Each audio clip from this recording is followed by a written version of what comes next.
Paggawa o pagbabati, nang dumating ang mga Espanyol sa ating bansa, kanilang nadatnan ang mamamayang kultura ng ating mga ninuno na kinalamanan ng paglalagay ng ito sa katawan. Nakita nila ang mga kalakhang magdirigma sa kabisayaan na napapalimupian sa katawan ng iba't ibang disenyo na tato. Tinatawag ang mga ito na pintados. Samantala, sa mga pagpundupan ng Cordillera, mayroon ding mamamayang sining o paglakay ng bato.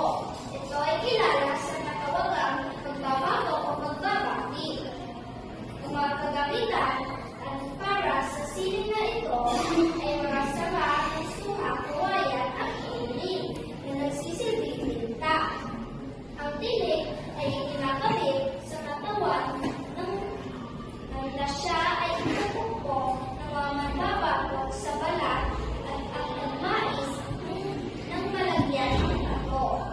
Ang bawat linya o disenyo ay may katumbas na may kahulugan. Ang mga sinaunang Pilipino, ang mga bahay at iba pang mga estruktura ay may partikular na disenyo at materyales na inaangkop sa kanilang mga kapaligiran. Komunidad na mayroong kaugnayan sa bayan, kalikasan at pagpapagmana at pagkakaisa ng bawat miyembro ng pamilya. Bahay kubo o bahay na kubo ang pinakamahalagang katapian na ito. Karaniwan itong gawa sa likas na materyales tulad ng lipa, kawayan, kahoy at iba pa. Karaniwan, ang bahay kubo ay isang halimbawa ng simple pero matibay na estruktura na may kakayahang tumindig ng mga kondisyon ng kalikasan sa Pilipinas.